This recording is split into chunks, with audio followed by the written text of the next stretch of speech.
अस्सलाम वालेकुम and welcome to the doctor UUT lectures. आज के लेक्चर में हम डिस्कस करेंगे विटामिन्स को।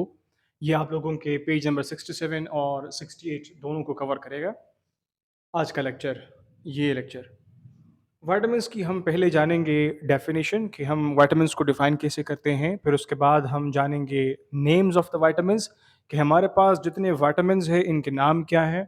और फिर हम जानेंगे क्लासिफिकेशन ऑफ द विटामिन्स कि विटामिन्स की क्लासिफिकेशन क्या है।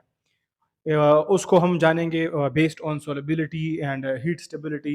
ये सारी बातें हम आसान करके पढ़ेंगे, आप लोगों के साथ डिस्कस करेंगे, आपको समझाने की कोशिश करेंगे। आप लोगों ने सिर्फ तवज्जो से लेक्चर को देखना है और साथ में हम जनरल प्रॉपर्टीज़ ऑफ विटामिन्स को भी डिस्कस करेंगे। तो स्टार्ट करते हैं डेफिनेशन से। विटामिन्स को हम डिफाइन कैसे करते हैं? बहुत सिंपल सी है। विटामिन्स असल में हमारे पास एसेंशियल ऑर्गेनिक सब्सटेंसेस होते हैं। एसेंशियल ऑर्गेनिक सब्सटेंसेस यानी कि ये ज़रूरी सब्सटेंसेस होते हैं। कुछ ऑर्गेनिक होते हैं, कुछ ज़रूरी होते हैं जो आपके बॉडी के लिए ज़रूरी होते हैं। रिक्वायर्ड इन माइन्यूट क्वांटिटी, और ये आपके बॉडी को बिल्कुल माइन्यूट क्वांटिटी में चाहिए होते हैं, मतलब कम मिकदार में चाहिए होते हैं फॉर नॉर्मल बॉडी फंक्शंस, ताकि आपके बॉडी के अंदर जो फंक्शंस हो रहे हैं, आपके सेल के अंदर, आपके टिश्यूज़ के अंदर, मतलब आपके बॉडी के अंदर ओवरऑल जो फंक्शंस हो रहे हैं उनको नॉर्मल फंक्शंस को परफॉर्म करने के लिए इन विटामिन्स की ज़रूरत होती है। किन विटामिन्स की हम जानेंगे बाद में, पहले इस विटामिन को समझें। ये इन 1 2 3 इन 3 बॉक्सेस को आप आपस में मिलाओगे, इनको एक सेंटेंस में लिखोगे तो आपको डेफिनेशन मिल जाएगा।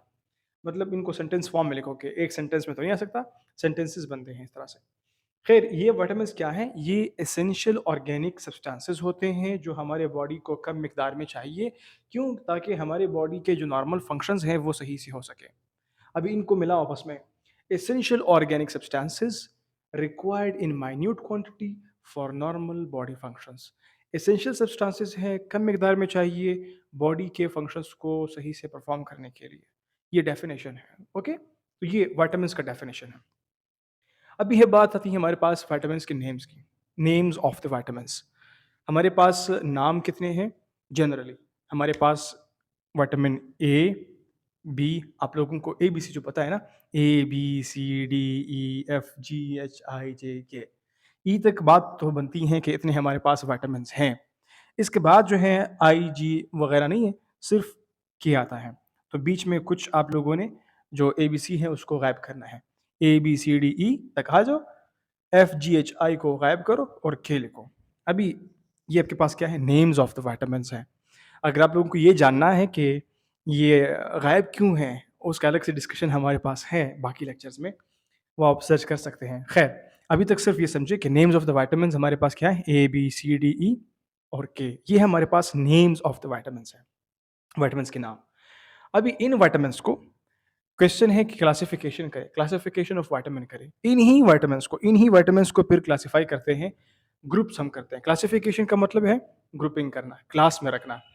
कितने क्लासेस इसके बनते हैं? तो हमारे पास सॉल्युबिलिटी एक है, हीट स्टेबिलिटी दूसरा है। अभी सॉल्युबिलिटी क्या है? सॉल्युबिलिटी, अगर आपने चीनी हल की है पानी में, तो ये चीनी को पानी में हल करना क्या है? ये सॉल्युबिलिटी है। ये क्या है? सॉल्युबिलिटी है। तो सॉल्युबिलिटी के हवाले से अगर हम बात करें, हमारे इन विटामिन्स को हम उठाएँ, उनको सॉल्युबल करना चाहें। अभी विटामिन्स को आप लोग समझे, मतलब ये कि ये चीनी है और आपके साथ यहाँ पर फैट भी है और वाटर भी है। तो फैट आप उस फैट में हल करते हैं या फिर वाटर में हल करते हैं, वो आपकी अपनी मर्ज़ी है। तो जिसमें हल होगा तो उसका सॉल्युबल होगा। अभी अगर हम एग्ज़ाम्पल दें, फैट में चीनी आसानी से हल नहीं होता, वाटर में डालो, हिलाओ, हल हो जाएगा। तो चीनी क्या है? वाटर सॉल्युबल है और फैट सॉल्युबल नहीं है।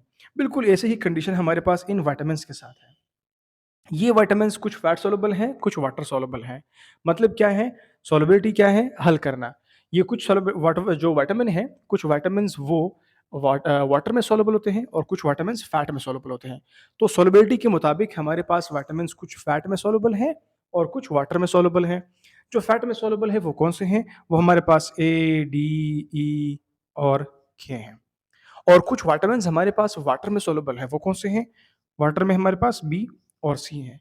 अभी आप लोगों को यहाँ पर मैं और एक अच्छा ट्रिक बताऊँगा, एक क्लू बताऊँगा, एक तरीका बताऊँगा जिससे आप लोग इन विटामिन्स को आसानी से याद कर सकेंगे।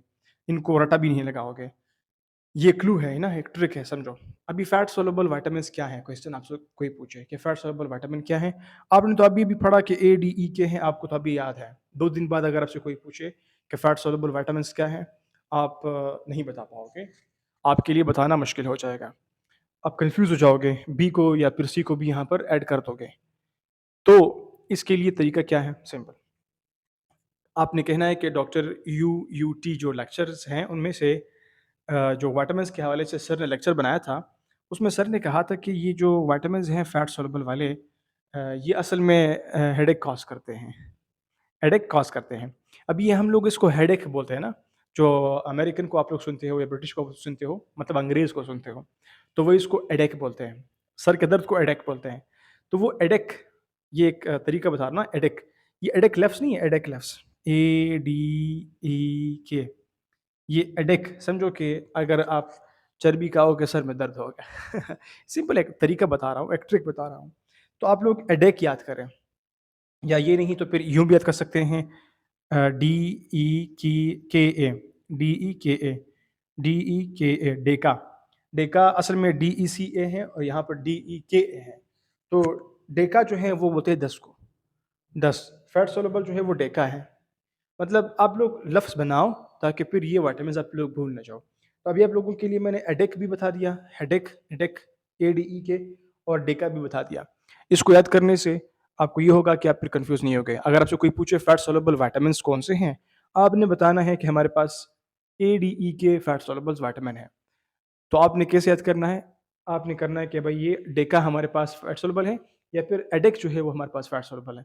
जब आपको फैट सोलुबल विटामिन याद हो गए, बाकी तो आपको पता है कि हमारे पास ये विटामिन है ए, बी, सी, डी, ई और के। तो ये हमारे पास विटामिन्स हैं। इनमें से अगर ए, डी, ई, के जो है वो फैट सोलुबल हैं, तो ज़ाहिर-सी बात है, जो रह गए वो हमारे पास क्या होंगे? वाटर सोलुबल होंगे।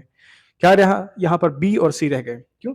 ए, बी, सी, डी, ई, के है ना। ए हमारे पास आ गया, बी नहीं रहा, बी यहाँ पर आ गया, सी यहाँ पर, डी, ई, के यहाँ पर फैट सोलुबल में हमने रख दिया। तो ये क्या हुआ अभी? ये हमारे पास एक सिंपल सी अंडरस्टैंडिंग हुई कि हमारे पास क्लासिफिकेशन ऑफ विटामिन्स को अगर हम करते हैं बेस्ड ऑन सॉल्युबिलिटी, यानी कि ये फैट में सॉल्युबल हैं या फिर वाटर में सॉल्युबल हैं, तो उसके मुताबिक हमारे पास विटामिन्स की ये 2 क्लासेस बनते हैं, फैट सॉल्युबल, वाटर सॉल्युबल। ये कौन से हैं? सॉल्युबिलिटी के हवाले से हैं। नेक्स्ट हमारे पास है हीट स्टेबिलिटी। अभी जो ये विटामिन है कुछ हीट में स्टेबल हैं और कुछ हीट में स्टेबल नहीं है। मतलब अगर हम टेम्परेचर को ज़्यादा करते हैं और हमारे खुराक में जो हम लेते हैं उसमें ये विटामिन्स होते हैं, या फिर ऐसे विटामिन्स को रखते हैं इसमें खुराक में, और फिर ये भी किसी चीज़ को, मतलब ये कि विटामिन्स को अगर हम हीट का सामना करवाते हैं, तो कुछ विटामिन्स जो हैं वो हीट को बर्दाश्त नहीं करते हैं। कुछ विटामिन्स जो हैं वो काफ़ी हद तक हीट को बर्दाश्त कर लेते हैं। तो हीट स्टेबिलिटी हम इसको कहते हैं। हीट स्टेबिलिटी क्या है कि विटामिन्स हीट को बर्दाश्त करते हैं या नहीं। तो हीट के लिए यहाँ पर बुक्स में जो लफ्ज़ यूज़ हुआ है वो है थर्मो, थर्मोलेबाइल, थर्मोस्टेबल। वो विटामिन जो हीट को बर्दाश्त करते हैं उसको बोलते हैं थर्मोस्टेबल, यानी कि स्टेबल है। Thermo means heat, okay, thermo means heat, heat thermo, thermostable क्या है? थर्मोस्टेबल का मतलब है स्टेबल है, कि वो हीट को स्टेबल है। हीट उसके ऊपर पड़े तो वो काफ़ी हद तक स्टेबल रहेंगे। मतलब एक रेंज होता है हीट का। तो उस रेंज में कुछ विटामिन स्टेबल होते हैं, कुछ विटामिन स्टेबल नहीं होते। तो कुछ विटामिन जो स्टेबल होते हैं उनको बोलते हैं थर्मोस्टेबल विटामिन्स, और जो स्टेबल नहीं होते उनको बोलते हैं thermolabile vitamins. Thermolabile, thermo heat, labile यानी कि उनके ऊपर हीट असर करता है, हीट अफेक्टेड है, हीट अफेक्टेड, हीट अनअफेक्टेड। तो जिनके ऊपर हीट असर करता है वो थर्मोलेबाइल हैं, जिनके ऊपर हीट असर नहीं करता वो थर्मोस्टेबल है। थर्मोलेबाइल में हमारे पास विटामिन बी 1 और सी को आप लोग याद कर लें थर्मोलेबाइल में।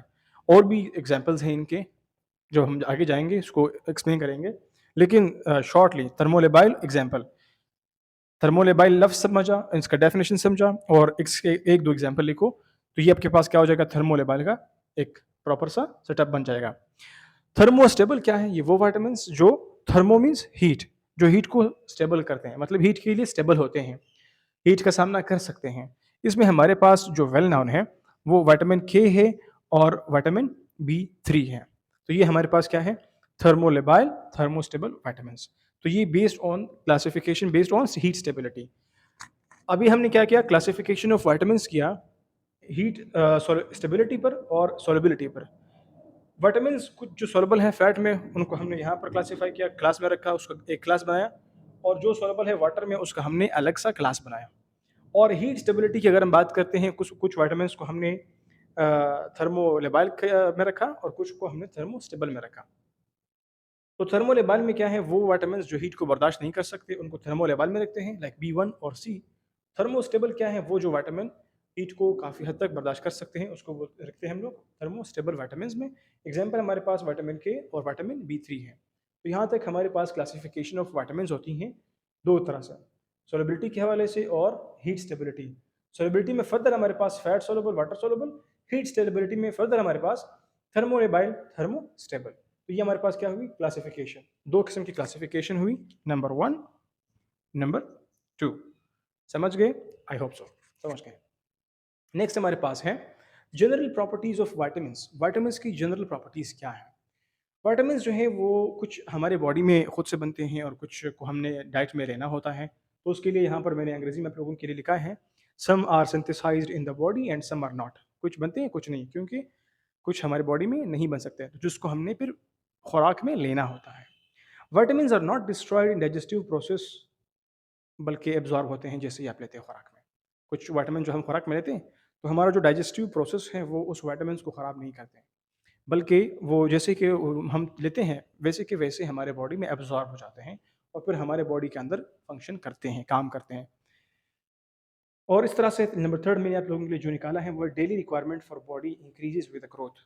विटामिन्स की जो डेली रिक्वायरमेंट है ना, अभी एक बच्चे को कुछ चाहिए होता है, जैसे जैसे बॉडी की ग्रोथ हो रही होती है, तो उस तरह के साथ साथ में विटामिन्स की जो इनटेक है, डेली रिक्वायरमेंट है, वो उनकी मिकदार भी आपको ज़्यादा करनी पड़ती है।